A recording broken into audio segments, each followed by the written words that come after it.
माल्यार्पण करतील अशी मी त्यांना विनंती करतो। माननीय पक्षप्रमुख उद्धवसाहेब ठाकरे हे छत्रपती शिवाजी महाराजांच्या पुतळ्याला माल्यार्पण करत आहेत। छत्रपती शिवाजी महाराज की जय भवानी। आवाज कुणाचा, आवाज कुणाचा, जय भवानी। माननीय अरविंदजी सावंत यांचं सुद्धा इथे आगमन झालेलं आहे। माननीय खासदार माजी मंत्री, केंद्रीय माजी मंत्री अरविंदजी सावंत यांचं सुद्धा या मंचावर आगमन झालेलं आहे।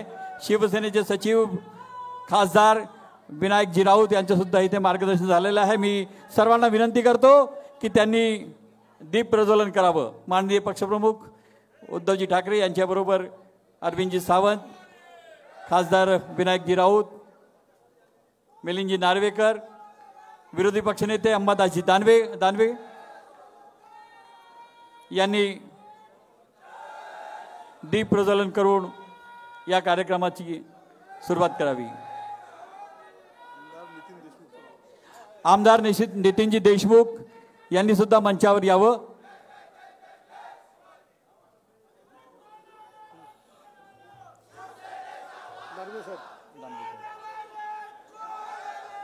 माननीय अंबादासजी दानवे विरोधी पक्षनेता महाराष्ट्र विधान परिषद यांनी या मंचावर आपण सर्वांना मार्गदर्शन करावं असं मी त्यांना विनंती करतो।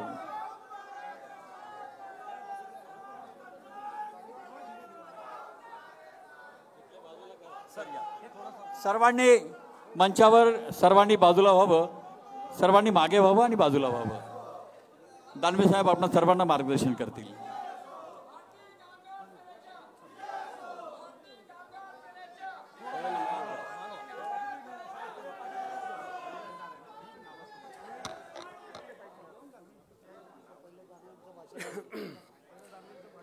महाराष्ट्राची कुलस्वामिनी आई तुळजाभवानी, बहुजन प्रतिपालक सह्याद्रीचा जाणता राजा छत्रपती शिवराय, हिंदू हृदय सम्राट शिवसेना प्रमुख श्रीमान बाळासाहेब ठाकरे यांना मानवंदना। आजच्या या नागपूरमधील शिवसैनिकाच्या मेळाव्यास मार्गदर्शन करण्यासाठी उपस्थित असलेले शिवसेनेचे पक्षप्रमुख माननीय उद्धवजी ठाकरे साहेब, शिवसेना नेते मान्य अरविंदजी सावंत साहेब, सचिव मान्य विनायकजी राऊत, मिलिंदजी नार्वेकर, उपस्थित सर्व नागपुरातील विदर्भातील सर्व लोकप्रतिनिधी, पदाधिकारी, शिवसैनिक, माता भगिनी आणि बांधवांनो, मी काल का आज एक इकडच्या पेपरमध्ये एक बातमी वाचली। एखादा शेतकरी जमीन गहाण ठेवतो, घरात एखाद्या वेळेस काही अडीअडचण असली तर एखादं दागिना गहाण ठेवला जातो। नागपूरमधली एक बातमी अशी होती की एका गुन्हेगारांनी एक गावठी कट्टा गहाण ठेवला। चूक आहे का बरोबर आहे? गावठी कट्टा गहाण ठेवला त्याने। या नागपूरमध्ये गावठी कट्टा सहज भेटतो साहेब, आणि या राज्याचे गृहमंत्री, या महाराष्ट्राचे गृहमंत्री या नागपूरचे। आजच बातमी आहे की नागपूरमधील गुन्हेगारी, इथं गावठी कट्टा सहज भेटतो आणि देशाचे राज्याचे गृहमंत्री आता कुठेतरी मी बघितलं की सायबर क्राईमवर भाषण देत होते कुठेतरी। आधी आपल्या खाली जळतं काय हे सगळ्यात आधी पहा म्हणावं त्यांना, कारण हा नागपूर हे देशातलं 6वं क्राईम रेट मधलं या शहराचा क्रमांक आहे, 6 क्रमांक आहे, 6। हा ते बरोबर आहे। क्राईम रेट मध्ये देशामध्ये, मी महाराष्ट्रात नाही सांगत, देशामध्ये नागपूरचा क्राईम रेट हा 6व्या स्थानी आहे। बाल गुन्हेगारीमध्ये हे नागपूर 2ऱ्या स्थानावर आहे। इथं रोज खून, गावठी कट्टे इतके सहज होतात की आज संपूर्ण महाराष्ट्राचा जर विचार केला की या राज्याचे गृहमंत्री नागपूरचे असून सुद्धा सगळ्यात जास्त गुन्हेगारी या नागपूरमध्ये। मी तुम्हाला का सांगतो की हे लोक राज्याचं आणि देशाचं नेतृत्व करायला लागले, पण आपल्या गाव सुद्धा सांभाळू शकत नाही, अशा प्रकारची यांची आत्ताची स्थिती आहे. आणि म्हणून आपण खऱ्या अर्थानं आपण शिवसैनिकाचा मेळावा इथं होतोय. हे होत असताना हे लोक विदर्भाच्या विकासाच्या, नागपूरच्या विकासाच्या गप्पा मारतात. आणि मग या विकासाच्या गप्पा मारत असताना या नागपूरमध्ये काय विकास केला? इथं टाटाचा एअरबसचा प्रकल्प होणार होता, कुठे गेला? कुठे गेला? गुजरातला गेला. मिहान प्रकल्प स्थापन केलेला आहे. इथं उद्योग धंद्यासाठी आहे का गुरं चारण्यासाठी आहे? इथं गुरं चारतात, उद्योग धंदे आहेच नाही त्या मिहानमध्ये. आणि मग मिहान सारखा प्रकल्प असताना जिथं उद्योग धंदे यावे असे अपेक्षित आहे, इथं गुरं चारतात आत्ताच्या घडीला. अशा प्रकारची या मिहानची स्थिती आहे. अनेक प्रकारे याच्यानंतर खुलासे होतात की आम्ही हा करार केला, या कंपनीबरोबर करार केला, त्या कंपनीवर करार केला. फक्त तुमचा करार राहतो, उद्योग धंदे सगळे फरार होतात या महाराष्ट्राच्या नागपूरच्या बाहेर. अशा प्रकारची स्थिती आहे. आणि म्हणून शिवसैनिकाला जागृत व्हावं लागेल. ज्या पद्धतीनं फसवणूक या नागपूरची आणि या महाराष्ट्राची केली जाते. एक नेतृत्व, या राज्याचं नेतृत्व स्वतःला समजतं, परंतु या नागपूरमध्ये सुद्धा नीट नेतृत्व देऊ शकत नाही. या नागपूरचा विकास करू शकत नाही, विदर्भाचा तर फार लांब.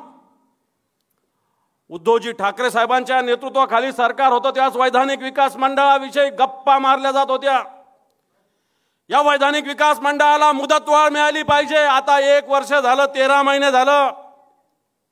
या वैधानिक विकास मंडळाला विदर्भाच्या आणि मराठवाड्याच्या मुदतवाढ का देऊ शकत नाही? याचा अर्थ फक्त तुम्ही टीका टिप्पणी करण्यात त्यावेळेस या महाविकास आघाडीच्या सरकारवर त्याच्यामध्ये समाधान मानत होतं. स्वतःच्या हातात सरकार आल्यानंतर वैधानिक विकास मंडळाला मुदत वाढ का झाला नाही, हा प्रश्न आहे. आज कोराडी सारखा प्रकल्प पंतप्रधानांनी ज्याचं लोकार्पण केलं, या महाराष्ट्रात जवळपास जी वीज निर्माण केली जाते, सातत्यानं मागच्या 6 वेळेस 5 वेळेस कोराडी प्रकल्प बंद पडला, ज्याचं लोकार्पण पंतप्रधान केलं. लाज वाटत नाही? बोगस कोळसा वापरला जातो. हे कोळशाचे व्यापारी तुमचे कंत्राटदार आहे सगळे. हे या राज्याच्या उपमुख्यमंत्र्याचे, गृहमंत्र्याचे कंत्राटदार, पाळलेले कंत्राटदार आहे. बोगस कोळसा या प्रकल्पाला वापरला जातो आणि या महाराष्ट्राचं वीज निर्मितीचं एक प्रकारे डेफिसिट या सरकारच्या माध्यमातून निर्माण केलं जातं. आणि म्हणून बांधवांनो विचार केला पाहिजे. या भागात संत्रा, मोसंबी मोठ्या प्रमाणावर उत्पादन आहे. संत्रा आणि मोसंबीच्या प्रक्रिया करणारे उद्योग इथं नाही. संत्रा निर्यात केली जाते बांगलादेशमध्ये. आपण कापसाचं आयात शुल्क कमी करतोय, सोयाबीनचं आयात शुल्क कमी करतोय. त्याच्यामुळे आपला कापूस स्वस्त झाला, सोयाबीन स्वस्त झाला. पण संत्र्याचं जे निर्यात शुल्क आहे, बांगलादेशमध्ये संत्रा जातो मोठ्या प्रमाणावर. एक किमान या संत्रा उत्पादकांना वाहतुकीचा खर्च तरी दिला जावा. किंवा या बांगलादेश सारखा देश जो आपल्या बळावर चालतो, या ठिकाणी जे संत्र्याचं निर्यात शुल्क आहे कमी तरी केलं जावं. परंतु हे सरकार अपयशी ठरलेलं आहे, शेतकऱ्याला न्याय देऊ शकले नाही. आणि म्हणून बोलाचीच गडी आणि बोलाचाच भात, अशा प्रकारची स्थिती या सरकारची आहे. आज या राज्यातला शेतकरी सुखी नाही आहे. ही सगळी परिस्थिती असताना या नागपूर महानगरपालिका, मुंबई महानगरपालिकेची तुम्ही चौकशी करायला निघाले. या नागपूर महानगरपालिकेत काय घडलेलं आहे? कचऱ्यामध्ये घोटाळा आहे, स्मार्ट सिटीमध्ये घोटाळा आहे, बसमध्ये घोटाळा आहे का नाही? नागपूरचे लोक सांगा, आहे का नाही सांगा.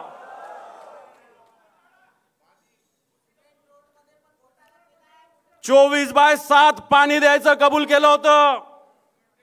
24 तास आठवड्याचे 7 दिवस पाणी द्यायचं कबूल केलं होतं या नागपूरमध्ये. आज या नागपूरमध्ये 1 तास तरी पाणी नीट मिळतं का? मिळतं का नाही? नाही मिळत. आणि म्हणून तुम्ही मुंबईत येऊन मोठ्या गप्पा मारता, शिवसेनेवर टीका करता, शिवसेनेच्या महापालिकेवर टीका करता. अरे शिवसेनेची महापालिका मान्य उद्धवजी ठाकरे साहेबांच्या नेतृत्वाखाली, माननीय आदित्यजी ठाकरे साहेबांच्या नेतृत्वाखाली 90,000 कोटीच्या वर डिपॉझिट जमा केलं या महानगरपालिकेनं. ही महानगरपालिका आशियातली नव्हे, या देशातली नव्हे, आशियातली मोठी महानगरपालिका आहे. आणि तुमची महानगरपालिका चेक करा, अनेक घोटाळे तुमच्या महानगरपालिकेत आहे. आणि म्हणून आम्ही मागणी करतोय, मुंबई महापालिकेची चौकशी करा, बिनधास्त करा. परंतु त्याच्याबरोबर नागपूर महानगरपालिकेची सुद्धा सगळी चौकशी झाली पाहिजे. तुमची जहागिरी नाहीये, हे राज्य सरकार म्हणजे तुमच्या घरची जहागिरी नाही आहे, तुमच्या मालकीचं नाही आहे, जनतेचं राज्य आहे, छत्रपती शिवरायाचं राज्य आहे, फुले शाहू आंबेडकरांचं राज्य आहे. आणि म्हणून ही अशी स्थिती असताना आपल्याला विचार केला पाहिजे की अनेक घोटाळे या ठिकाणी घडलेले आहे. काल परवा इथं शासन आपल्या दारी सांगितलं, सुरजागडला जो प्रकल्प इथं रोजगार दिला गेला तरी लोक विरोध करतात. साहेब, गडचिरोलीचे लोक, मी एकदा गेलो होतो इथं, 5,524 लोकांना रोजगार दिला गेला. बरोबर, गडचिरोलीचे जिल्हा प्रमुख इथं दोघं तिघं, मी स्वतः गेलो होतो साहेब तिथं. 5,524 लोकांना रोजगार दिला गेला. त्यातले फक्त 522 गडचिरोलीचे. 500 लोक नुसते झाडायला आहे, सिक्युरिटी गार्ड आहे फक्त 2 लोक तिथे इंजिनियर आहे. या 5,000 जे 524 लोक आहेत त्यातले 522 गडचिरोलीचे 500 लोक फक्त सिक्युरिटी गार्ड आणि शिपाई म्हणून तिथं काम करतात. फक्त 2 मुलं तिथले इंजिनियर गडचिरोलीचे. आणि तुम्ही रोजगार कोणाला दिला? कोणासाठी हा प्रकल्प वापरला जातो? काय धंदे चालतात तुमचे? तुम्ही हेलिकॉप्टरने सुरजागडला जाऊन काय काय करत होते गडचिरोलीच्या एक एक माणसाला माहिती आहे. सांगायला लावू नका, हे सगळं आम्हाला माहिती आहे. आणि म्हणून आदिवासी बांधवांना फसवण्याचा सुद्धा प्रकार या ठिकाणी घडलेला आहे. आणि म्हणून बांधवांनो, मी आपल्याला आवाहन करेल, विनंती करेल, उद्धवजी ठाकरे साहेबांच्या नेतृत्वाखाली आपण सगळे काम करतो. सगळ्या ठिकठिकाणी शेतकऱ्यांना न्याय देण्याचं काम मान्य उद्धवजी ठाकरे साहेबांनी केले. लक्षात ठेवा, जेव्हा उद्धवजी ठाकरे साहेबांचं सरकार आलं, मला आठवतं या नागपूरमध्येच पहिलं अधिवेशन होतं. या पहिल्या अधिवेशनात घोषणा कोणती झाली होती? या महाराष्ट्रातल्या शेतकऱ्यांना 2 लाख रुपयाची कर्जमाफी करण्याची घोषणा उद्धवजी ठाकरे साहेबांनी केली होती. त्याच्या आधी झाली होती 1.5 लाख. पण 19 लिस्ट कराव्या लागल्या होत्या त्यावेळेस. उद्धवजी ठाकरे साहेबांनी मुख्यमंत्री असताना जी योजना केली, फक्त एक थंब, एक अंगठा द्यावा लागला होता आणि या महाराष्ट्रातल्या 97% शेतकऱ्यांच्या खात्यात 2 लाख रुपये जमा झाले होते. प्रोत्साहन अनुदान जाहीर केलं होतं 50,000 रुपयाचं. दुर्दैवानं सरकार गेलं, परंतु ह्या सरकारने सुद्धा घोषणा केली, परंतु आजही दुर्दैवानं हे प्रोत्साहन अनुदान 90% शेतकऱ्यांना भेटलेलं नाही. शेतकऱ्याची दयनीय अवस्था आहे. कापूस घरात पडलेला आहे. कापसाचा भाव 12,000 रुपये होता, तो 7,000 आलेला आहे. 6100 होता काही काळामध्ये. सोयाबीन जे 7,000 8,000 रुपयाला होतं ते 4400 4500 5,000 रुपयापर्यंत आलेलं आहे. याला कारण सरकारचं धोरण, आयातीचं धोरण आहे. शेतकरी आज अडलेला आहे, शेतकरी आज नडलेला आहे. आणि म्हणून जर शेतकरी अडला असेल, शेतकरी नडला असेल, तर येणाऱ्या काळात ह्या मिंधे आणि फडणवीसच्या सरकारला आपल्याला रडवायला लावावं लागणार आहे. आज उद्धवजी ठाकरे साहेबांसारखं नेतृत्व होतं. कोविडचा काळ असो, या काळामध्ये देशात जे टॉप मुख्यमंत्री होते, टॉप 10, त्याच्यात सगळ्यात वरती नाव होतं उद्धवजी ठाकरे साहेबांचं. लक्षात ठेवा, उद्धवजी पेपरला जाहिरात आम्हाला द्यावी लागली नाही की आमच्या मागे एवढे टक्के लोक आहे. अरे प्रत्यक्षात या महाराष्ट्राचे कुटुंब प्रमुख म्हणून या महाराष्ट्रातील जनतेनं जर कोणाला मानलं असेल तर ते आपलं नेतृत्व करणारे उद्धवजी ठाकरे साहेब. आणि म्हणून हा लढा, महाराष्ट्राचा लढा उद्धवजी ठाकरे साहेबांच्या नेतृत्वाखाली आपण सुरू केलेला आहे. कोणी म्हणतं विदर्भात शिवसेनेची ताकद नाही, कोणी म्हणतं मराठवाड्यातच ताकद, कोणी म्हणतं फक्त मुंबईत ताकद. मी विदर्भातील आणि नागपूरमधील शिवसैनिकाला आवाहन करेल, हे सगळे शब्द बंद केले पाहिजे, हे सगळे तोंड बंद केले पाहिजे. आणि येणाऱ्या काळातून या विदर्भातून आणि या नागपूरमध्ये सुद्धा शिवसेनेचे आमदार आणि खासदार मोठ्या प्रमाणावर निवडून आणण्याचा संकल्प आपण केला पाहिजे, असं आवाहन करतो आणि थांबतो. जय हिंद, जय महाराष्ट्र. धन्यवाद. आणि आता आपण ज्यांच्या मार्गदर्शनाची वाट पाहत आहात त्यापूर्वी पक्षप्रमुख उद्धवजी ठाकरे यांचं स्वागत पक्षाचे जिल्हा प्रमुख किशोरजी कुमेरिया, प्रमोदजी मानमिडे, देवेंद्रजी देवेंद्र गोडबोले, राजूभाऊ हरणे, नितीनजी तिवारी, सुरेशजी साखरे, सतीशजी हरडे, नितीनजी तिवारी, बंडूजी कापसे, संदीप रियाल पटेल, शिव आरोग्य सेना, या सर्वांनी महिला आघाडी सोबत जात पटापट. महिला आघाडीच्या युवा सेनेचं शरद सरोदे आणि युवा सेनेचे पदाधिकारी आता युवा सेनेतर्फे स्वागत करतील. हर्षलजी काकडे, सोनू सिंग गौर, युवा सेनेचे सर्व पदाधिकारी उद्धवसाहेब ठाकरे यांचं स्वागत करतील।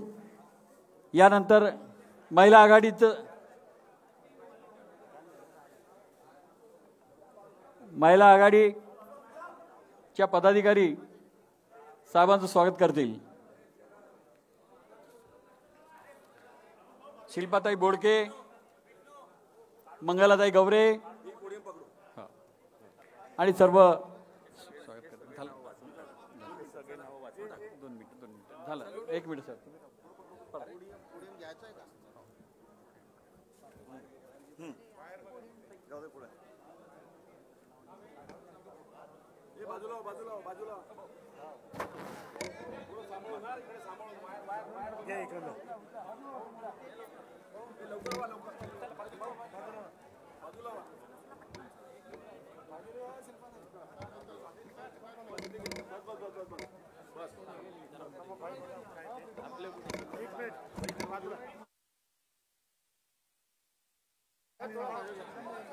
थोडं मागे सर्वांनी स्वागत करून मंचावरून खाली जावं।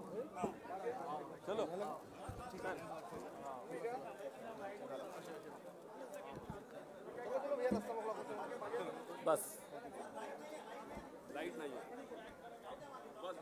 बस। आणि यानंतर आदरणीय उद्धवजी ठाकरे आपल्याला संबोधित करण्यासाठी या ठिकाणी उपस्थित राहत आहेत।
बसा पाठ।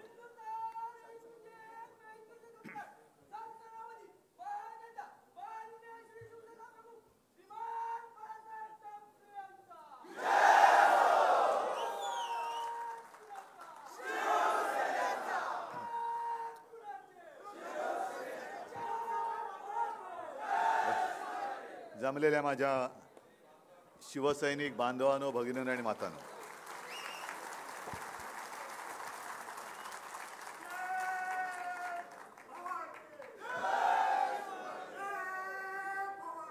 अरे कोण म्हणतं विदर्भामध्ये शिवसेनेची ताकद नाही?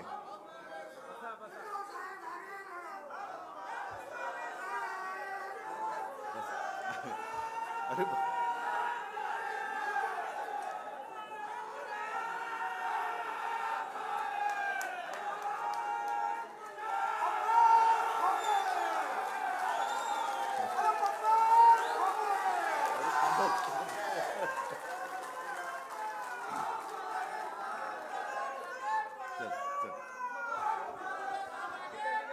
ठीक आहे,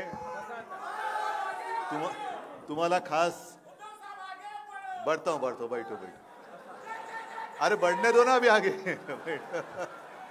तुम्ही अशा गोष्ट देतात आणि आगे बढ़ू सांगतात, मला बोलायलाच हवा मिळत नाही। आगे बढ़ेंगे कैसे? नाही, हा सगळा जल्लोष बघितल्यानंतर कोण म्हणते इकडे शिवसेनेची ताकद नाही?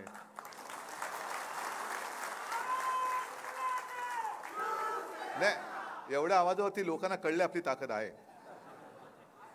मी आज अमरावतीतल्या कार्यकर्त्यांशी संवाद साधून तुम्हाला भेटायला आलेलो आहे।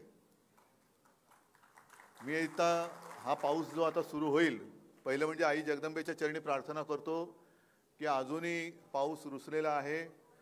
माझ्या शेतकऱ्यांनी पेरणी वगैरे केलेली आहे, पण लवकरात लवकर त्याला पाहिजे तसा पाऊस येऊ दे, नाहीतर त्याची पेरणी वाया जाईल आणि पुन्हा ते सगळं दुष्टचक्र आहे, कर्जाचा डोंगर त्याच्या डोक्यावरती वाढत जाईल आणि मग पुन्हा या सगळ्या आत्महत्या वगैरे ते वाढतच जाणार. म्हणून मी पहिला आई जगदंबेला प्रार्थना करतो आपल्या सगळ्यांच्या वतीने की लवकरात लवकर पाऊस येऊ दे आणि माझ्या बळीराजा त्याच्या चेहऱ्यावरती हास्य फुलू दे. या माझ्या तुमच्या भेटीचा अर्थ हा एकच आहे. जरा जरा जरा थांबा. वाद घालायचा असेल तर बाहेर जा. कोण आहेत ते? कोण आहेत ते? कोण आहेत ते? त्यांना बाहेर घेऊन जा. हा बसून घ्या. त्यांना बाहेर जा दादा. आपण प्लीज बाहेर जा. प्लीज बाहेर जा. हा मग बसा तुम्ही खाली. नाही मध्ये माझ्या लोकांच्या मध्ये येऊ नका. तुम्ही माझ्या लोकांच्या मध्ये येऊ नका. प्लीज बाहेर जा. प्लीज बाहेर जा. चला बसा. बसा सगळ्यांनी. ठीक आहे. ठीक आहे. चला बसा.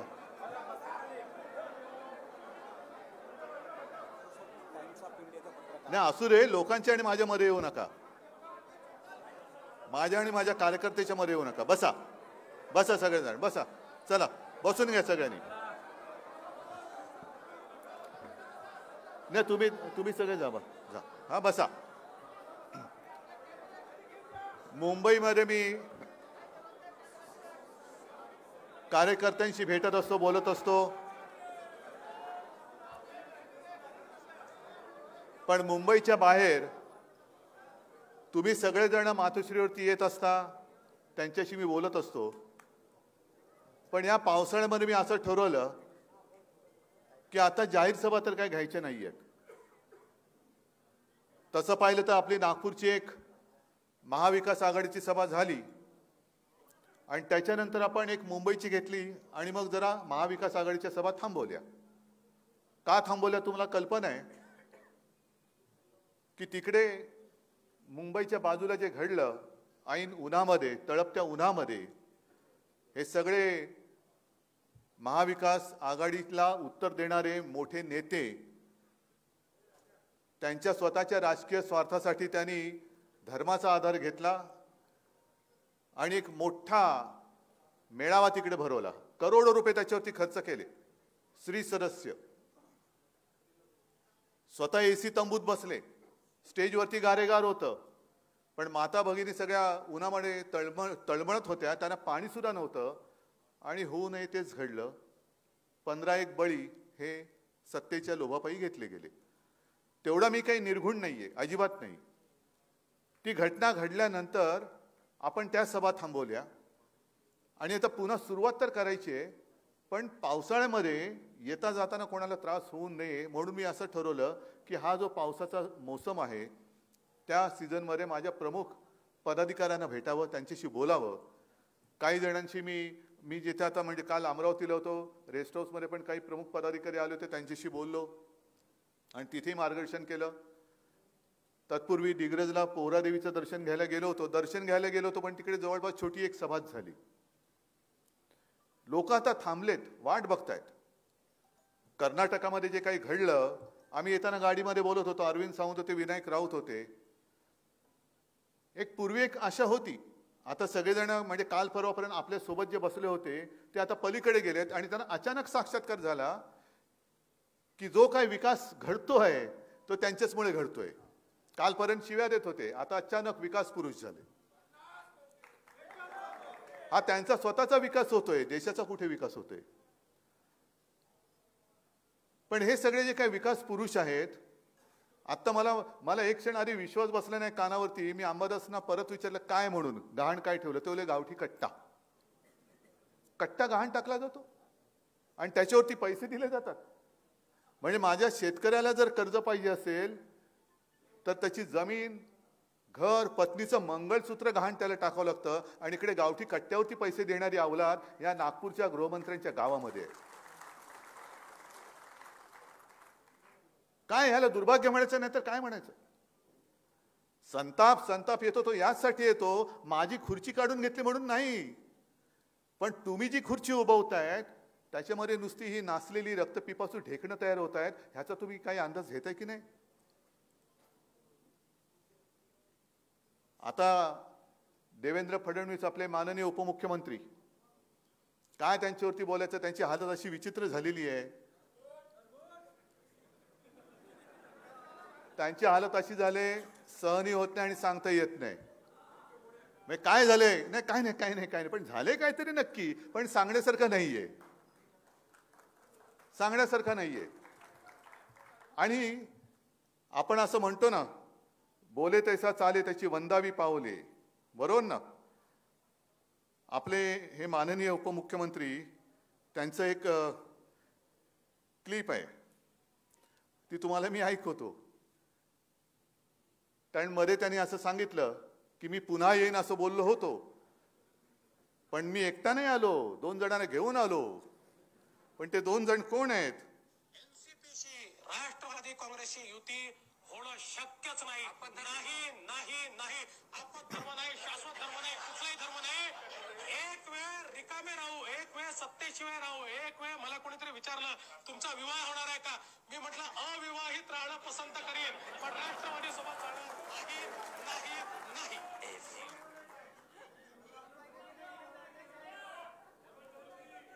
अरे काय तुमच्या नागपूरला कलंक आहे?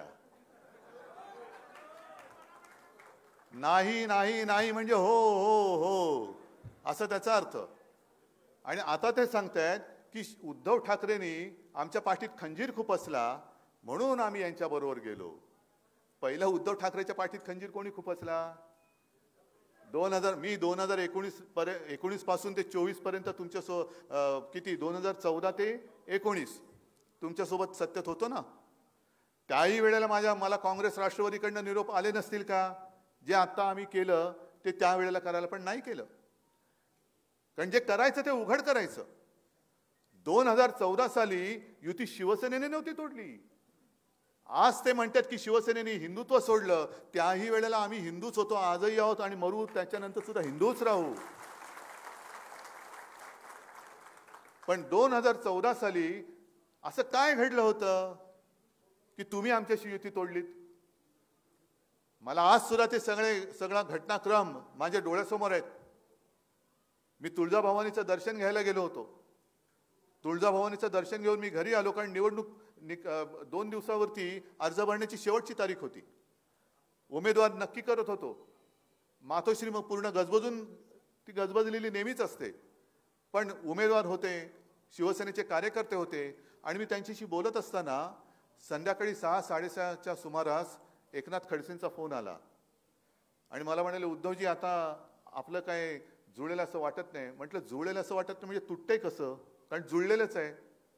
तर नाही, आमच्या लोकांची अशी इच्छा आहे की याच्यापुढे आपण शिवसेनेबरोबर राहू नये. म्हटलं अहो, जे काय थोडंसं राहिले ते आपण संपून टाकू. आज रात्रभर बसू, उद्या दिवसभर बसू, परवा दुपारपर्यंत वेळ आहे. नाही नाही म्हणे, आता नको, आता आम्ही ठरवलेलं आहे. मग तेव्हा युती का तोडलीत? तेव्हा मी काँग्रेस बरोबर गेलो नव्हतो ना. मी तिथेच होतो, आजही तिथेच आहे. गेलात तुम्ही, वार करणारे तुमची अवलाद आहे, आमची नाहीये. बरं, आज सुद्धा हे तुम्ही केलं. आपत धर्म काय, कसला धर्म मला माहिती पण नाही. कारण मी म्हटलं ना, आमचं हिंदुत्व हे शिवसेना प्रमुखांनी सांगितलं की देवळात घंटा बडवणारं हिंदुत्व आमचं नाहीये. त्याच्यामुळे हे अशा सगळ्या सांस्कृतिक भाषेमध्ये तुम्ही बोलता, आम्ही बोलतो ती लोकांची बोलीभाषा बोलतो. त्याही वेळेला आम्ही हिंदू होतो, पण पहिली हिंदुत्वाच्या पायावरती कुऱ्हाड ही 2014 साली भारतीय जनता पक्षाने मारलेली आहे. मला खरंच वाईट वाटतं. मी येताना अमरावतीला सुद्धा बोललो. बरं, मी काय बोललो की म्हणतात ते उद्धव ठाकरे टोमणे मारतात. मी टोमणा मारत नाही. मी जे काय आहे ते तळमळीने बोलतोय. आज नागपूरमध्ये मी आलेलो आहे, इकडे संघाचं मुख्यालय. मी टीका जरूर करतो, राग आला तर मी बोलतो, कारण मला तळमळ आहे की हे असे का वागतायत. आणखीन 1-2 वर्षामध्ये राष्ट्रीय स्वयंसेवक संघाला 100 वर्ष पूर्ण होतील, बरोबर ना? 100 वर्ष. मी ठीक आहे, बाकीची माझी टीका आहे ती टीका राहील. जे मला पटतं ते पटतं, नाही पटतं ते नाही पटत. पण जे मला नाही पटत ते राष्ट्रीय स्वयंसेवक संघाला तरी पटते का? हे हिंदुत्व आज ज्या दिशेने घेऊन चाललेले आहेत, हे हिंदुत्व RSSला मान्य आहे का? एका बाजूला मोहनजी भागवत सांगतात, ते मशिदीत जातात. त्याच्यानंतर आता मध्ये मी असं ऐकलं होतं की ही सगळी मन की बात आहे ती उर्दूमध्ये करून मदरशामध्ये सांगणार आहेत.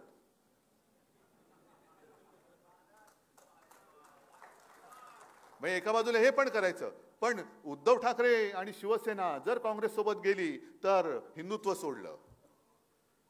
पण मला जी तळमळ जी वाटते ती हीच वाटते की RSS आणि भारतीय जनता पक्षाचे सुद्धा जे निष्ठावंत कट्टर जुने कार्यकर्ते आहेत, आज माझ्या आजूबाजूला माझे शिवसेना प्रमुखांच्या बरोबरचे त्यांचे सखे सोबती सुद्धा माझ्यासोबत आहेत. अगदी व्यासपीठावर बसलेले सुद्धा जे आहेत, अरविंद आहेत, विनायक आहेत, आणखीन कोण कोण किती जणांची नावं घेत समोर सुद्धा बसलेले आहेत. प्रकाश सुद्धा, आता दाढी वाढलेला प्रकाश जाधव मला आठवतोय, जुने आहेत. राधेश्याम आहेत, कितीतरी नावं घ्यायची, आज सुद्धा माझ्यासोबत आहेत. पण तसे जुने भाजपचे कार्यकर्ते ज्यांनी भाजप वाढावा म्हणून खस्ता खाल्ल्या, घरदार करी कोणी, काही जणांचं लग्न केले नाही, अविवाहित राहिले, स्वतःचं सुख बघितलं नाही, कुटुंब बघितलं नाही. म्हणजे मला आजही आठवतंय, एक 15-20 वर्ष सहज झाली असतील, मी कन्याकुमारीला गेलो होतो, सहज गेलो होतो. म्हणजे असं काय माझा दौरा बिवरा नव्हता, पण त्या परिसरात गेलो, म्हटलं चला आपण ते स्मारक बघून येऊया.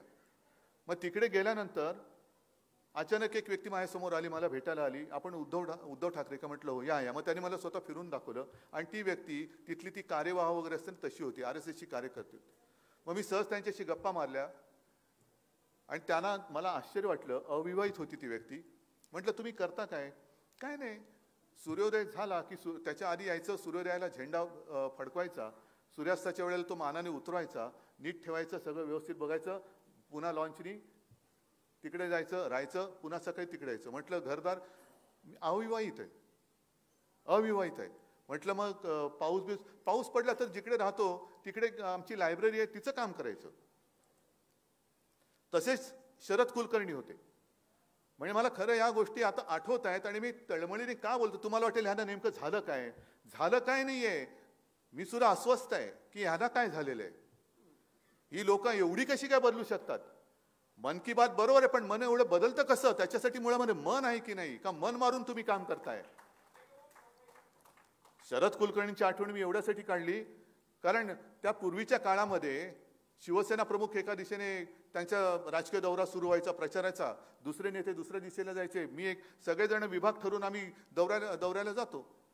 मग बऱ्याच वेळेला कधी माझी आणि प्रमोद महाजनांची एक जोडी असायची, ती एखादी सभा घ्यायची, माझ्याबरोबर कधीतरी गोपीनाथराव असायचे. असं करताना जेव्हा एका निवडणुकीचा शेवटचा टप्पा आला आणि लक्षात म्हणजे त्यांच्याकडनं निरोप आला की उद्धवजी आज जरा माफ करा ना, गोपीनाथरावांना अमुक ठिकाणी जायची गरजच आहे म्हणून तिकडे जात आहेत, तर तुमच्याबरोबर आम्ही कोणतरी एक आमचा वक्ता पाठ होतो. म्हटलं ठीक आहे. मी तयार होऊन खाली उतरलो तर हॉलमध्ये शरद भाऊ कुलकर्णी बसलेले. तुम्हाला कोणाला आठवत आहेत शरद कुलकर्णी? काही जणांना आठवत आहेत. एक साधा माणूस, कधी बोलणार नाही, एक हातामध्ये बॅग, तोंडामध्ये पान आणि जेवढं विचारलं जाईल तेवढंच बोलायचं. तर म्हटलं शरद भाऊ तुम्ही आज सकाळी? नाही, मी तुमच्यावर दौऱ्यावर होतोय. मनात म्हटलं अरे माणूस असा तोंड उघडत नाही, तिकडे काय करणार? आणि खरंच सांगतो तुम्हाला, मी अचंबित झालो. माझ्यासमोर शरद भाऊ कुलकर्णींनी जे भाषण केलं, म्हटलं शरद भाऊ तुम्ही वेगळ्या सभा का नाही घेत? एवढं उत्तम बोलतात, प्रभावी बोलतात. मला म्हणाले आमची शिस्त आहे, जिथे कमी तिथे आम्ही. म्हणजे काय की सकाळी कार्यालयात जायचं, जर झाडूवाला आला नाही तर हातात झाडू घ्यायचे आणि कार्यालय झाडून काढायचं. सभेमध्ये जायचं, वक्ता आला नाही तो उठायचं आणि भाषण करायचं. ही अशी सगळी वाहून घेतलेली माणसं आज कुठे गेली तेच कळत नाहीयेत. डोक्यावर सगळे तुम्ही जे काय उपऱ्यांचं एक डोंगर चढवलेलं आहे, त्या उपऱ्यांच्या ओझ्याखाली मी दुपारी म्हटलं ना, सामनातलं ते गाणं आहे. सामना म्हणजे आपलं वृत्तपत्र नाही, सामना चित्रपट. कोणाच्या खांद्यावर कोणाचे ओझे, तसं झाले. हे कोणाचं ओझं तुम्ही वाहताय? कशासाठी वाहताय?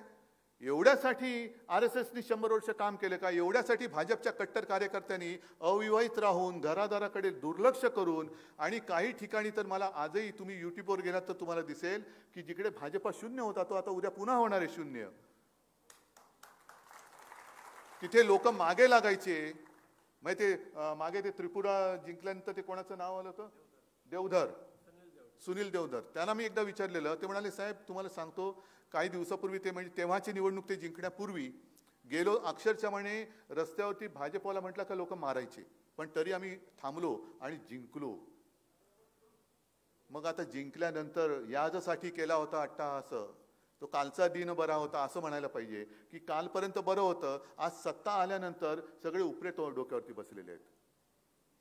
बरं, ज्यांच्यावरती तुम्ही आरोप करता आहात भ्रष्टाचार भ्रष्टाचार भ्रष्टाचार, त्या सगळ्या भ्रष्टाचारांना बदनाम करायचं, आरोप करायचं, त्यांच्या मागे सगळ्या यंत्रणा लावायच्या आणि नुसतं असं दहशतीचं वातावरण करायचं, कुटुंबाची नालालसी करायची, वाट लावून टाकायची त्यांची आणि भाजपात घेऊन मंत्री करायचं.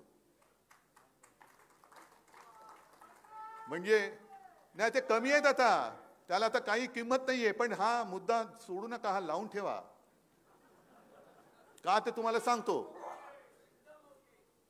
सांगतो, कारण भारतीय जनता पक्ष पहिला ह्या निष्ठावंतांचे जे झालेलं आहे की विचारसरणी मारून टाकलेली आहे. ही इतर पक्षामधले तुम्ही जे गद्दार घेतले आहेत त्याच्यातनं तुम्ही तुमची ताकद बेटकुळ्या वाढवताय, पण ही गद्दारी आमच्या बरोबरची नाही, हिंदुत्वाबरोबरची गद्दारी आहे. ही गद्दारी हिंदुत्वाची गद्दारी केलेली आहे. आमचं हिंदुत्व स्वच्छ आहे, आमचं हिंदुत्व साफ आहे, आमच्या हिंदुत्वामध्ये अशा या गद्दारीला स्थान नाहीये. पण तुम्ही इतरांची घरं फोडता आहात, त्यांच्यातनं घरफोडेपणा करून तुम्ही तुमच्या पक्षात घेतायत आणि समोरचा कार्यकर्ता बोलतो की मी एवढं सगळं केलं, कोणी नसताना सुद्धा मी मरमर मेलो आणि आज हा याच्या विरुद्ध मी लढलो, त्याला भ्रष्ट असून त्याच्या विरुद्ध मी लढलो, भ्रष्ट आहे म्हणून लढलो, पण आज तोच भ्रष्टाचारात सदाचार झाला तुमच्यामध्ये, भ्रष्टाचारात सदाचार झाला. या दिशेने तुम्ही भाजप नेतात. 50 खोक्याचा जो मी विषय म्हटला तो एवढ्यासाठी महत्वाचा आहे की कर्नाटकची निवडणूक असं सफा चाट करून टाकला कर्नाटकाने की पुन्हा तिकडे डोकंवर, म्हणजे लाज नसेल, असेल तर डोकंवर काढणार नाहीत, पण नसेल तर काही काढतील. पण तिथे स्वतः पंतप्रधान बोलले. म्हणजे एक गोष्ट नक्की आहे, आपल्या महाराष्ट्रामध्ये शिवसेनेबरोबर युती होती, ती युती त्यांनी तोडली. 14 साली पहिल्यांदा तोडली, 19 साली विश्वासघात केला. आम्ही सहज तुमच्या सोबत होतोच ना, ही सगळी ताकद जी आहे ती तुमच्या सोबत होती, पण तुम्ही भगव्या झेंड्यामध्ये सुद्धा फाटाफूट केली. हे हिंदुत्वाची गद्दारी आहे. आज भगव्या झेंड्याबद्दल तुम्ही प्रश्नचिन्ह निर्माण केलं, ही हिंदुत्वाची गद्दारी आहे. धनुष्य बाणाबरोबर तुम्ही एक संभ्रम निर्माण केला, ही प्रभू रामचंद्राची गद्दारी आहे. राम मंदिर बांधा, पण धनुष्यबाण तुम्ही आज उचलून त्या गद्दारानं दिलंय, ही गद्दारी त्या प्रभू रामचंद्राची आहे. ही गद्दारी छत्रपती शिवाजी महाराजांच्या भगव्याशी तुम्ही केलेली आहे. आणि त्यांना कळलंय की आता महाराष्ट्रामध्ये मोदींचं नाव चालत नाही, म्हणून बाळासाहेब ठाकरे पाहिजेत. बाळासाहेब ठाकरे, त्यांना असं वाटतंय की फोटो लावला म्हणजे फोटो काय बोलत नाही, पण बाळासाहेब ठाकरे फोटोमध्ये नाहीच आहेत. बाळासाहेब ठाकरे इकडे असे समोर जिवंत माणसामध्ये बसलेले आहेत. नुसता फोटो लावला म्हणजे बाळासाहेब ठाकरे सोबत आले नाही. बाळासाहेबांनी घडवलेला मर्द, शिवसैनिक, वाघाचे बच्चे, हे सगळे माझ्यासोबत आहेत आणि ते तुमच्याशी बोलणार आहेत. जसं त्यांना आता इकडे कळलं महाराष्ट्रामध्ये मोदींचं नाणं चालत नाही, तसंच कर्नाटकात झालं. तुम्ही विचार करा, जगातला सगळ्यात मोठा पक्ष, त्याचे सर्वोच्च नेते यांना सुद्धा कर्नाटकात जाऊन बजरंगबलीचा आश्रय घ्यावा लागला.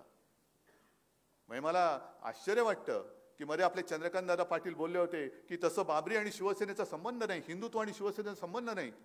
तुमचा आणि कसला संबंध ते तुमचं तुम्हाला माहीत, आमच्या संबंधात कशाला येतात हिंदुत्वाच्या.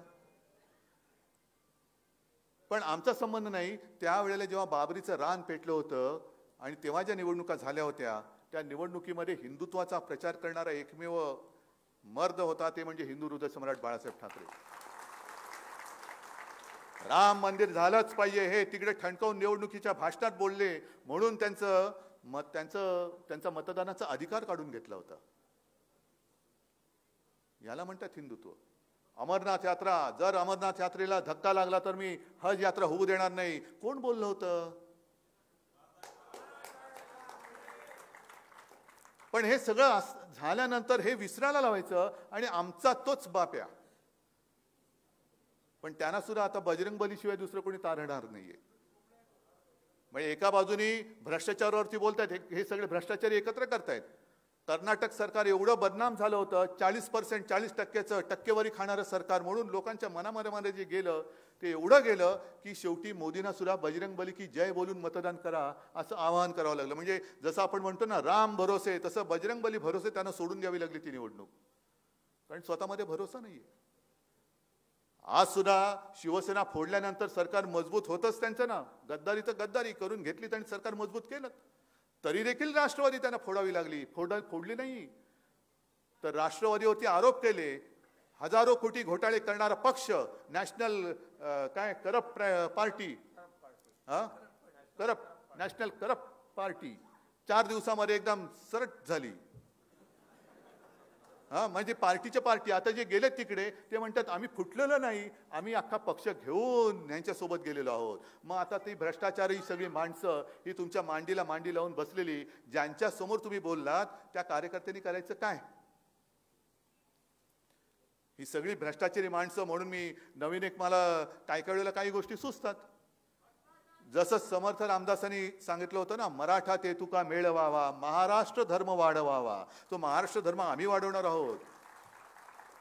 पण समर्थ जसं बोलले तसे हे भाजपवाले म्हणतायत भ्रष्ट ते तुका मेळवावा, भाजपा पक्ष वाढवावा. तुम्ही आता बीजेपीचं भ्रष्ट जनता पार्टी असं नाव करा, भ्रष्ट जनता पार्टी आहेच ते. जर का आपण एक एक कारभाराचे वाभाडे काढायला गेलो तर मला आता ही जी काय कळलं ना, की जसं आंबरस तुम्ही सांगितलं, आपल्याकडे आता शेतकरी आत्महत्या चाललेल्या आहेत. गावठी कट्टा काय, इकडे गुन्हेगारी काय, हे माझ्यापेक्षा तुम्हाला माहिती आहे. हे नुसतं ऐकून सोडून द्यायला मी तुम्हाला बोलवलं नाहीये. पुढचा कार्यक्रम मी जो दुपारी दिला तुम्ही आता राज्यभर देणार आहे. पण महाराष्ट्रातली परिस्थिती आपण असताना काय होती, हे आल्यानंतर काय होते, आणि एकूण देशाची जी बात करताय त्याच्यामध्ये हा NCRBचा रिपोर्ट आहे. त्याच्यामध्ये गुजरातमध्ये, एकट्या गुजरातमध्ये मागील 5 वर्षामध्ये जवळपास 40,000 मुली बेपत्ता झाल्यात. 40,000 मुली. आणि आपले पंतप्रधान तिकडे जाऊन सांगतात इन्व्हेस्टिगेटिंग इन गर्ल चाइल्ड. म्हणजे मला अर्थ नाही कळला, तुम्हाला पण कळला असेल तर कल्पना नाही. म्हणजे तिकडे जाऊन मुलींबद्दल बोलायचं. मला मी नुसता पंतप्रधानांचा टीकाकार नाही, मला त्यांच्याबद्दल आदर आहे, जरूर आहे. पण बोले तैसा चाले, त्याचं पुढे काय? ज्यांच्यावरती तुम्ही टीका करता, म्हणजे गिरीश महाजन त्यांचं पण मी वाचलं की आता राज्याला 2 मुख्यमंत्री आणि 3रा उपमुख्यमंत्री होणार नाही. हे जेव्हा नाही म्हणतात तेव्हा होतो, हे आजपर्यंत कळलेलं आहे. कदाचित उद्या आणखीन एक मुख्यमंत्री आणि 3रा कोणतरी उपटेल उपमुख्यमंत्री म्हणून. कारण जे बोलतात तसं ते करतच नाही. जसं देवेंद्र फडणवीस, ते काय किती धर्म त्यांनी मोजले ना, नाही नाही नाही, आणि मग करायचं युती. भ्रष्टाचारी भ्रष्टाचारी भ्रष्टाचारी. मग दिल्लीला जायचं आणि ज्या खासदारांवरती भ्रष्टाचाराचा आरोप लावलेला आहे त्यांचे सहकारी तुरुंगात टाकले, त्यांच्याकडनं राखी बांधली. इकडे राखीचं बंधन बांधलं का बंधनातले त्यांचे साथी सुटले. म्हणजे ते बंधन इकडे बांधलं का तुमचं बंधन सुटतं. म्हणून काय वेळेला हाच मनामध्ये विचार येतो की हे जे सगळं चाललेलं आहे हे तुम्हाला पटतंय का? आणि जर तुम्हाला पटत नसेल तर लोकांच्या मनात खतखत आहे, त्याला वाचा फोडली पाहिजे. कुकर सुद्धा महिलांना माहिती आहे, त्याच्यामध्ये सुद्धा वाफ झाली का ती शिटीतनं वाफ बाहेर काढावी लागेल, नाही तर कुकर फुटतो. ती आता जनतेच्या मनातली वाफ आपल्याला बाहेर काढावी लागेल. याची असंतोषाची जी वाफ आहे ती बाहेर काढावी लागेल. आणि म्हणून तुम्हाला मी जो कार्यक्रम सांगतोय की जसं 2014ला एक शब्द आणि एक कार्यक्रम फार असं त्याचा गाजावाजा झाला होता. कोणता माहितीये? चाय पे चर्चा. बरोबर ना? आता 2014 ते 2024 10 वर्ष आपल्या देशाच्या आयुष्याची आपण एका व्यक्तीच्या हातामध्ये दिली. आता मला होऊन जाऊ दे चर्चा हा एक कार्यक्रम पाहिजे. होऊन जाऊ दे चर्चा. आपल्या कार्यक्रमाचं नावच होऊन जाऊ दे चर्चा. आणि तुम्ही काय करायचं, प्रत्येक ठिकाणी महिलांच्या संबंधित, मग समजा अंगणवाडी असेल, आणखीन काय असेल, तिथे जाऊन महिलांशी बोला तुम्ही. ताई, तुला माहिती आहे का ग, आपले पंतप्रधान 2014 साली पंतप्रधान झाले तेव्हा त्यांनी महिलांसाठी ही अमुक योजना मांडल्या होत्या, ह्यातला तुला काय लाभ मिळाला? सौभाग्य योजनेचा लाभ मिळाला का? उज्ज्वला योजनेचा लाभ मिळाला का? स्त्रीधन वगैरे त्याचा काय होता त्याचा लाभ मिळाला का? त्याच्यानंतर ते काय जनधन, अमृत योजना, आणखीन योजना, पीएम केअर फंडाचा तर घोटाळाच आहे. पीएम किसान, शेतकऱ्यांना विचारा तुझ्या खात्यामध्ये पैसे येतात का रे? हे सगळं आता बोललं पाहिजे, चर्चा झाली पाहिजे. कारण जोपर्यंत आपण खालच्या पातळीवरती बोलत नाही तोपर्यंत लोकांना काही कळत नाहीये. हे माझ्या मनात का आलं की मी सुद्धा मुंबईमध्ये अनेक ठिकाणी पेट्रोल पंपावरती वगैरे मोठमोठी होर्डिंग आज सुद्धा बघतो. आपला पंतप्रधानांचा फोटो असतो आणि एखाद्या गरीब महिलेचा फोटो असतो, तिच्या बाजूला सिलेंडर असतं. या योजनेमुळे देशातील एवढ्या कोटी महिलांना मिळाला ह्या योजनेचा लाभ. मी विचार करतो मुंबईमध्ये नसेल मिळाला, पण पुण्यामध्ये मिळाला असेल. पुणेकर विचार करतात पुण्यात नाही मिळाला, नागपूरमध्ये मिळाला असेल. नागपूरवाले म्हणतात आमच्याकडे नाही मिळाला, संभाजीनगरमध्ये मिळाला असेल. मिळालेला कुठेच नसतो. पण हे आपण एकमेकांमध्ये बोलत नाही म्हणून ह्याचं बिंग कधी फुटतच नाही. आणि सरकारी जाहिरातीवरती लोकांचा विश्वास आज सुद्धा आहे. आज सुद्धा आपल्याकडे तुम्हाला माहिती आहे ज्या आपण योजना जाहीर केल्या होत्या, म्हणजे मुंबईमध्ये आपण केलं होतं, जे आता अजितदादा तिकडे गेले असले तरी जो शेवटचा अर्थसंकल्प मांडला होता त्यातली ती योजना होता आपला दवाखाना, हिंदू हृदय सम्राट आपला दवाखाना, मुंबई महापालिकेची योजना. त्याच्यावरती त्यांनी स्वतःचे फोटो छापले. आता तिसरा फोटो छापणार आणि आपला दवाखाना. पण खरंच त्या दवाखान्यामध्ये मला जाऊन बघायचं किती लोकांना त्याचा लाभ मिळतो. आता ते महाराष्ट्रभर करणार आहेत. जा भेटा, तिकडे जाऊन लक्ष द्या, खरंच त्यांना ही सोय मिळते की नाही. शेतकऱ्याला आता सुद्धा मोसम आता कदाचित माझी प्रार्थना आहेच, पण दुबार पेरणीचं संकट आलं तर अजूनही काही शेतकऱ्यांना आजच्या वेळेचं सुद्धा काही कर्ज मिळालेलं आहे. बँकांनी नकार दिलेला आहे. बँकांनी नकार दिलेला आहे. मग ते काय शेतकरी गावठी कट्टा ठेवून कर्ज घेणार? काय कसं घेणार, कसं कर्ज? जे पिकवत आहेत, म्हणजे तुम्ही सांगितलं ना आता कापसाची कशी विल्हेवाट लावली, आणखीन कशाची विल्हेवाट लावली, दुधावरती, दह्यावरती, ताकावरती, पाण्यावरती, कशावरती, जे मिळेवरती उद्या तुम्ही श्वास घेता म्हणून हवेवरती सुद्धा जीएसटी. काय एवढे सगळं करून तुम्ही देशाला नेताय कोणीकडे? हिंदुत्व हिंदुत्व हिंदुत्व म्हणजे नेमकं काय आहे तरी काय हिंदुत्व तुमचं, ते तरी आम्हाला सांगा. काल मी रात्री टीव्ही तिकीट सगळं पूर्ण दिवसाचा दौरा झाल्यानंतर अमरावतीला गेलो आणि टीव्ही लावल्यानंतर कळलं, मी बघितलं तय हो गया काय इलेक्शन का एजेंडा, केदार, काशी आणि राम मंदिर. बसा त्याच्यातच तुम्ही बसा. राम मंदिर त्यावेळेला शिवसेना प्रमुख उभे राहिले, पूर्ण राज्यभर फिरले. आता ह्यांनी श्रेय काय म्हणून घ्यायचं? राम मंदिरासाठी विटा जमवल्या, आणखीन जमवलं. आपला जो एक महत्वाचा मुद्दा होता की राम मंदिरचा मुद्दा हा थंड बस्त्यात पडला होता, तेव्हा मी स्वतः अयोध्येला गेलो होतो की खास कायदा करा आणि राम मंदिर बनवा. आणि त्यावेळेला तुम्हाला लक्षात असेल प्राईम मिनिस्टर बोलले होते की अब इस बारे में कुछ बोलो मत. सगळ्यांना बोलले होते, मला नाही, जनरल बोलले होते. म्हणजेच काय की राम मंदिराचा फैसला हा तुम्ही केलेला नाही, हा कोर्टाने न्यायनिवाडा दिलेला आहे, म्हणून तुम्हाला ते करावं लागतंय. नाहीतर बाबरी पाडल्यानंतर तुमच्याच नेत्यांच्या आज सुद्धा त्या मुलाखतीतली वाक्य आहेत, मोठी चूक झाली, काय झालं, तसं झालं, काळा दिवस आहे. पण विचारांशी गद्दारी करणाऱ्यांनी आमच्या हिंदुत्वावरती शंका उपस्थित करायची नाही. ही तुम्ही विचारावरची गद्दारी करताय. नुसतं लढवट ठेवायचं, मारामाऱ्या, दंगे, धोपे, आणि त्या दंग्यावरती तुम्ही तुमच्या पोळ्या भाजणार राजकारणाच्या. अरे अशा राजकारणाच्या पोळ्या भाजण्यासाठी तुम्ही या लोकांच्या कुटुंबाच्या होळ्या करण्यापेक्षा त्यांच्या कुटुंबातल्या घरातली चूल पेटवली ना तरी तुमची तिकडची जी भाकरी आहे ती भाजली जाईल. म्हणून मी नेहमी म्हणतो की घर पेटवणं सोपं असतं, पण घरातली चूल पेटवणं कठीण असतं. ती चूल म्हणजे काय आहे? ती चूल जोपर्यंत पेटत नाही तोपर्यंत लोक ही भांडत राहणार, आणि ह्यांना चूल पेटवायचीच नाही, ह्यांना घरं पेटवायची आहेत. हे आमचं हिंदुत्व नाहीये. जे मी सकाळी सांगितलं की मुंह में राम आणि बगल में छुरी, हे आमचं हिंदुत्व नाही. नुसतं राम राम म्हणायचं आणि मारत सुटायचं नाही. हृदयात राम आणि हाताला काम, हे आमचं हिंदुत्व आहे.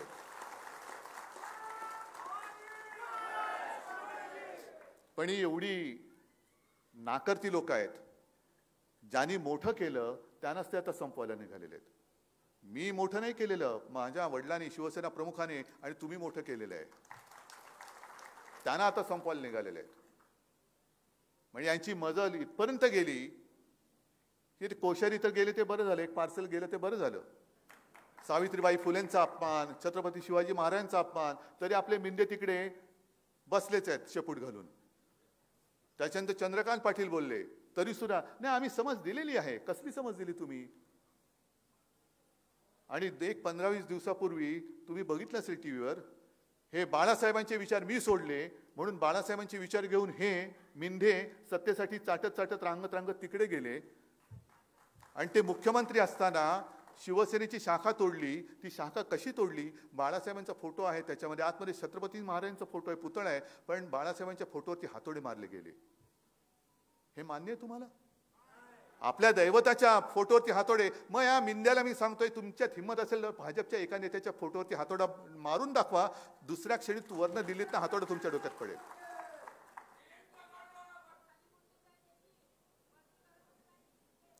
हे एक एक एक एक एक आपली दैवत मारत चाललेले. छत्रपती शिवाजी महाराजांचा अपमान कर, म्हणजे ज्याने आपल्याला घडवलं, संस्कार दिले, ती सगळी आपले आदर्श मारून टाकायचे. आता हिंदू हृदय सम्राट, कारण ह्यांनी किती काही केलं तरी हिंदू हृदय सम्राट होता येत नाही, त्याला आपण काय करणार?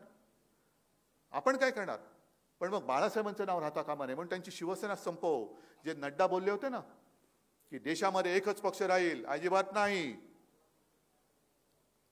आम्ही आता जी तुम्ही सुरुवात केलेली आहे, एक देश एक कायदा, ठीक आहे, त्याला आमचा पाठिंबा असेल, पण त्याचा अजून मसुदा आलेला नाहीये, म्हणजे नेमकं काय ते बघू आपण. परंतु एक देश एक पक्ष आम्ही कदापि होऊ देणार नाही, अजिबात नाही. एक तर देशाचा स्वातंत्र्याचा लढा सुरू असताना ज्यांचा काडीचा संबंध नव्हता, ज्या विचारसरणीचा संबंध नव्हता, त्यांच्या हातामध्ये त्यांचे गुलाम म्हणून माझा हा भारतवासी आणि भारत मातेचे पुत्र कधी होऊ शकणार नाही, अजिबात नाही. सगळ्यांची तुम्ही नावं घेता, सावरकरांचं नाव घेता, पण सावरकरांनी जो देश स्वतंत्र केला तो देश तुमचे नेते त्यांच्या बुडाखाली घ्यायला मागतायत, तरी सुद्धा तुम्ही डोळे मिटून गप्प बसणार आहात? हे तुमचं हिंदुत्व आहे? भारत माता की जय बोललं म्हणजे मी राष्ट्रप्रेमी झालो का? तुमचाच अधिकार, आमचा अधिकार नाही, आमची भारत माता नाही.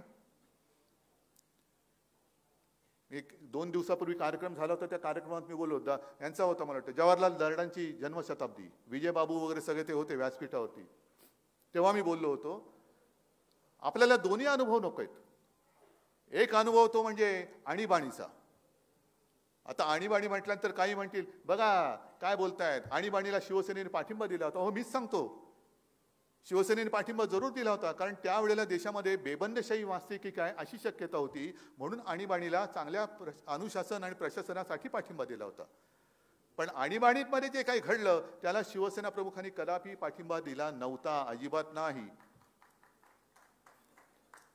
आणि त्याच्यानंतर खरं म्हणजे इंदिरा गांधी म्हणजे हुकुमशाह, त्यांनी आणीबाणी लावली, अनेकांना तुरुंगात टाकलं होतं, ते वाईटच केलं होतं, त्याला कदापि आम्ही मान्यता देऊ शकत नाही. पण त्याच्यानंतर सुद्धा इंदिराजींनी निवडणुका घेतल्या होत्या आणि त्यांच्या विरुद्ध प्रचार करायला सगळ्यांना मोकळीक दिली होती. म्हणून तर पु ल देशपांडे, दुर्गाबाई भागवत आणि सगळे ज्येष्ठ साहित्यिक आणि साधी माणसं सुद्धा, अगदी राजनारायण सारख्या साध्या माणसांनी सुद्धा इंदिरा गांधींचा पराभव केला होता. ती लोकशाही होती, ती लोकशाही होती. पण आता तुम्ही ज्यांनी, म्हणजे गंमत अशी आहे की ज्यांनी आणीबाणी लावली होती ते आणीबाणीला विरोध करतायत, आणि ज्यांनी आणीबाणीला विरोध केला होता तेच आता आणीबाणी न लावता आणीबाणीसारखी परिस्थिती निर्माण करतायत. आज काही जरी बोललं तरी लगेच त्याच्यावरती बंधनं, लगेच त्याच्यावरती खोट्या केसेस. अंबादास तुम्ही बोललात हे बरोबर आहे, मुंबई महापालिकेची चौकशी करा, जरूर करा, पण तुमचं सुद्धा बुडाखाली काय जळते ना ते बघा.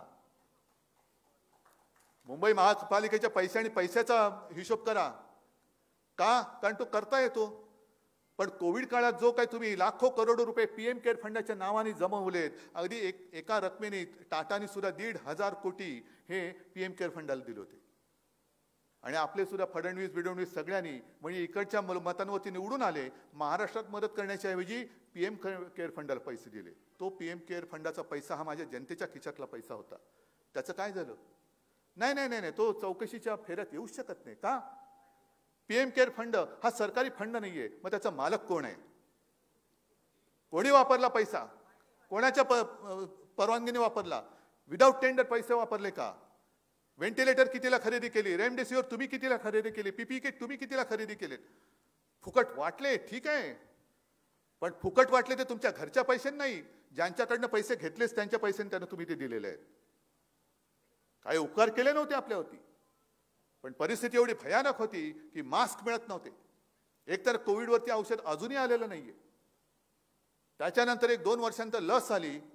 कर म्हणजे फडणवीस म्हणतात लस सुद्धा मोदीजींनी बनवली,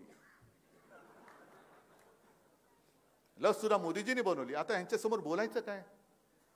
म्हणजे बोलण्यासाठी समोरच्या माणसाला काहीतरी समजलं पाहिजे तर आपण त्याशी बोलू शकतो. पण जर तो असं बोलत असेल की ज्याच्यावरती आपण निशब्द होतो, बोलू तरी काय शकतो आपण. मी आज कालपासून इकडे विदर्भात फिरायला लागल्यानंतर दुसरे त्यांचे प्रदेशाध्यक्ष बावनकुळे त्यांनी माझ्यावरती टीका केली. आता मला सगळ्यांनी विचारलं तुम्ही त्याच्यावरती काय बोलणार. म्हटलं तुम्ही जसं मी सामना पिक्चर मधलं एक ते गाण्याच्या ओळी सांगितले ना, कोणाच्या खांद्यावर कोणाचे ओझे, आणि खरंच पुढची ओळ भयानक आहे, कोण मेले कोणासाठी रक्त ओकून. म्हणजे अक्षरशः ज्यांनी बलिदान केलं, काय केलं, हा एक भाग. आणि तसंच एक 2-4 दिवसापूर्वी आत्ताच्या पिढीला माहिती नसेल पण मुद्दामून युट्यूबवर बघा, दोन्ही सिनेमे बघा, सिंहासन सुद्धा बघा. आणि भाजपच्या प्रदेशाध्यक्षाची जी स्थिती आहे ती त्याच्यामध्ये एका वाक्यात आलेली आहे. त्याच्यामध्ये सुद्धा हा संघर्ष आहे. मुख्यमंत्री बसले त्याला उतरवायचं आणि सगळे एकत्र येतात पण प्रत्येकालाच मुख्यमंत्री व्हायचंय. होणार कसा. मग गिरीश महाजन बोलतात तसं 2 मुख्यमंत्री 5 उपमुख्यमंत्री, 3 मुख्यमंत्री 10 उपमुख्यमंत्री.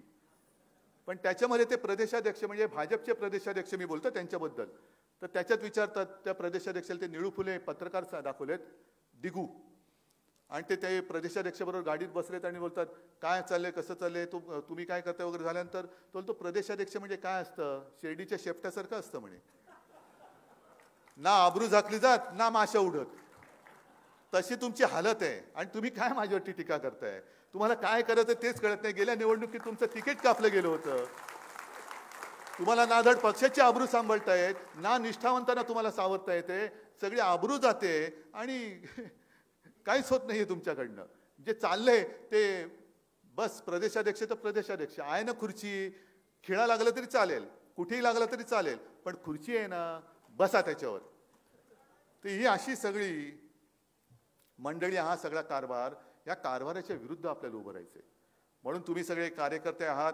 मी जे तुम्हाला सांगितलं की या योजना घेऊन जा गावागावात, अगदी आपले गटप्रमुख असतील म्हणजे बूथ प्रमुख असतील त्यांना पण हे द्या. आणि प्रत्येक ठिकाणी मी जसं म्हटलं, झाडाच्या पारावरती असेल, कुठे आपल्या कट्ट्यावरती असेल, शेतीच्या बांधावर असेल, सलूनमध्ये असेल, टपरीवरती असेल, पानाच्या ठेल्यावर, सगळीकडे हे बोलायला लागा, बोला. हा तुमचा, कारण तुमचा आवाज आत्ता जर तुम्ही बोलला नाहीत तर 2024 नंतर आपल्याला तोंड उघडता येणार नाही. आपला देश हा हुकुमशाहीच्या दिशेने चाललेला आहे, अध्यक्षीय हुकुमशाहीच्या दिशेने चाललेलं. जसं चीनमध्ये आहे, रशियामध्ये आहे, त्या कोरियामध्ये आहे, त्या दिशेने आपण जातो. म्हणून आज जागे आहोत तर झोपू नका. आता लोकांना जागा करा. बाकी सगळ्या गोष्टी चालू आहेत, पण हे स्वतःवरती काही यायला लागलं का असं काहीतरी एखादं पिल्लू सोडता की आपण एकमेकांमध्ये भांडायला लागतो. मग पुन्हा तेच होतं, शेतकरी आत्महत्या करतातच आहेत, हमी भाव ह्यांचा भाव वाढतोय, 50 खोकेचा आणखीन खोके होतोय, पण माझ्या शेतकऱ्याला भाव नाही मिळत. हे सगळे विकत घेण्यासाठी यांच्याकडे करोडो रुपये आहेत, पण शेतकऱ्याला द्यायचं म्हटलं तर नाही, मेलाच तरी चालेल पण पैसे देणार नाही. मग महागाई काय होती, ही सगळ्या गोष्टी काढा. 2014ला डाळीचा रेट काय होता, आता काय, पेट्रोलचा काय, आता काय, साखरेचा काय, दुधाचा काय, याचा काय, त्याचा काय. अगदी राम मंदिराचा वरती सुद्धा मी बोलेन की 2014ला अयोध्येला जायला किती खर्च व्हायचा आणि आता राम मंदिर झाल्यानंतर अयोध्येला जायला किती खर्च होणार, तोही खर्च काढा. तर ही लढाई नुसती उद्धव ठाकरे आप जंग करो हम तुम्हारे साथ है नाही. जंग करायचं असेल तर प्रत्येक पावलावरती आपल्याला जंग करावं लागेल, प्रत्येक पावलावरती. आणि दुपारी जे मी म्हटलं तेच तुम्हाला सांगतो की मला भारतीय जनता पक्षाची चिंता नाहीये, कारण प्रत्येक गोष्टीचा हा शेवट ठरलेला असतो. मी कोणी त्यांचं वाईट चिंतणारा नाहीये, पण हा निसर्गाचा नियम आहे. मला चिंता आहे ती माझ्या देशाची आहे. बोले तैसा चाले त्याची वंदावी पावले, पण ह्यांची जी काय वाटचाल चाललेली आहे आणि त्यांच्या ज्या काय पाऊलखणा उमटणार आहेत त्या पाऊल वाटेने आपला देश नंतर काही वर्ष चालत राहिला तर आपला देश संपला. जर का तुमचा आणि जनतेचा लोकशाहीवरचा विश्वास उडाला आणि मग ही मस्ती सगळ्यांमध्ये आली, अरे काय करशील तू, जिंकशील ना, जिंक ना, तू ज्याला निवडून द्याल ना तुम्ही त्यालाच मी विकत घेईन, काय करणार तुम्ही. जसं आता दमदाट्या करून ईडी सीबीआय इन्कम टॅक्स लावून जसं दमदाट्या करून आणि पैसे देऊन खरेदी होते असं म्हणतात. माझं तर आव्हान आहे, दुपारी दिले तेच देतो की मर्दाची अवलाद असाल तर सरकारी यंत्रणा बाहेर ठेवा आणि मैदानात उतरा.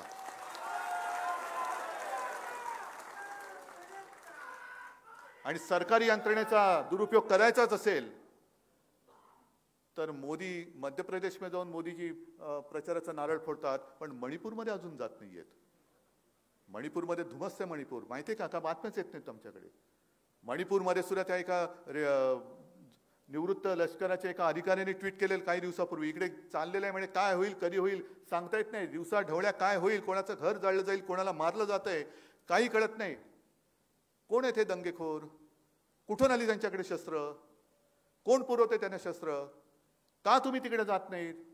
का तिकडे डबल इंजिन सरकार असून सुद्धा मणिपूर अजून धुमसते का?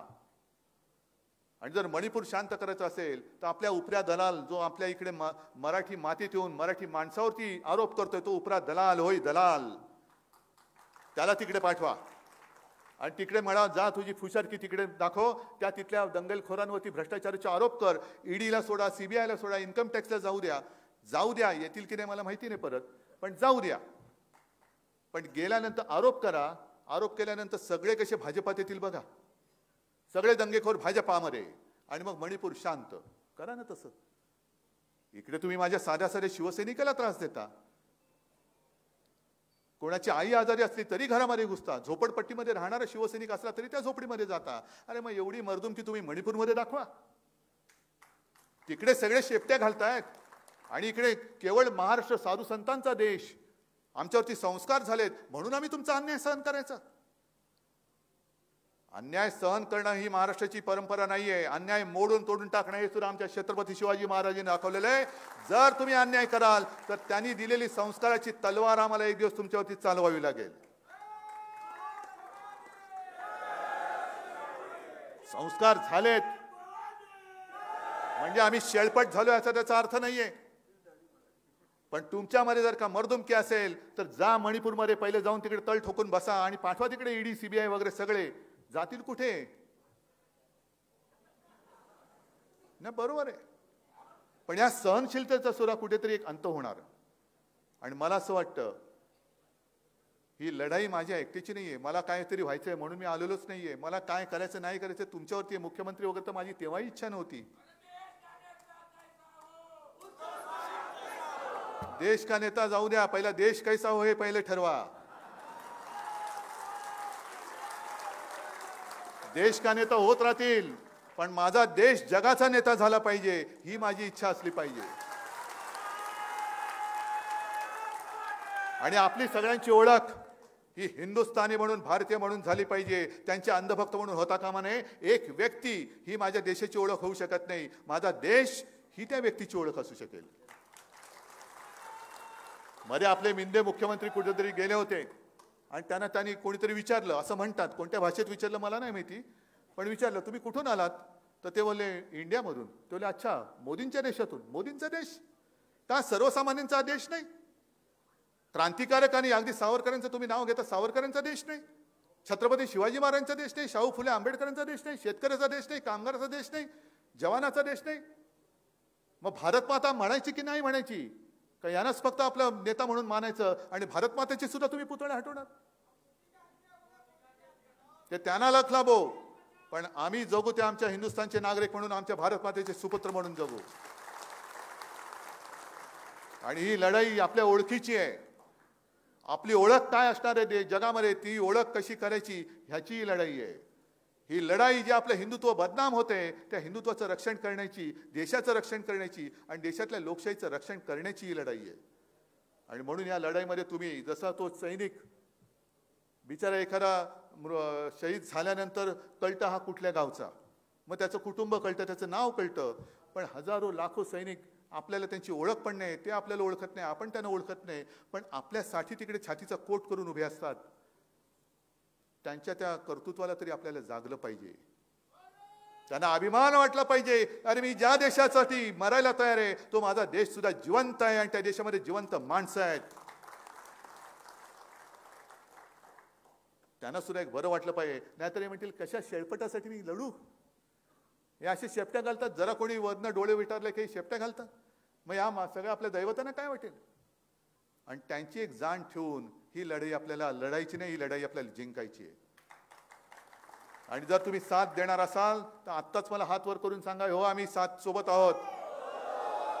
आणि नुसते सोबत नाही, मी सांगितलेलं होऊन जाऊ दे चर्चा करणार आहात, एक जागृती लोकांमध्ये आणणार आहात, लोकांच्या मनातला असंतोष तुम्ही वरती आणणार आहात आणि या असंतोषामध्ये आपला देश जो हुकुमशाहीच्या खाईत चाललेला आहे तो देश तुम्ही वाचवणार आहात की नाही? बस मग आता एकच शपथ घ्यायची, जिंकेपर्यंत लढू. जय हिंद, जय महाराष्ट्र.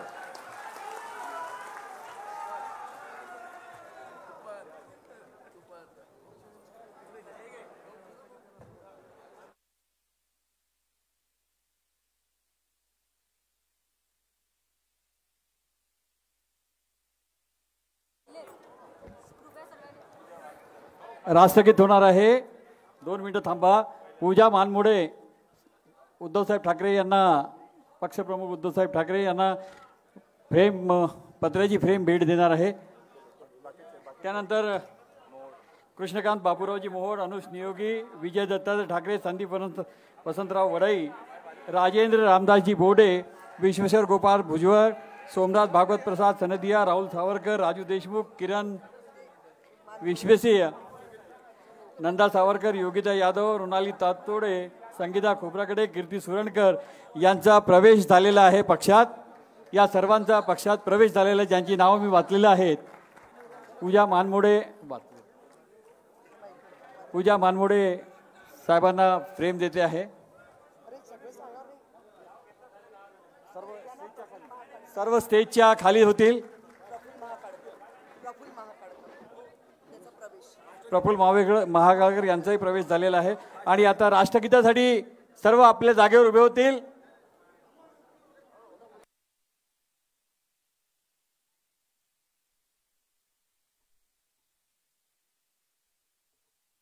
भाग्य विधाता पंजाब सिंध गुजरात मराठा द्राविड उच्छल वंग विंध्य हिमाचल यमुना गंगा उत्कल जलधि तरंग तव शुभ नामे जागे तव शुभ आशीष मागे गाये तव जय गाथा जनगण मंगलदायक जय हे भारत भाग्य विधाता जय हे जय हे जय हे जय जय जय हे भारत माता की भारत माता की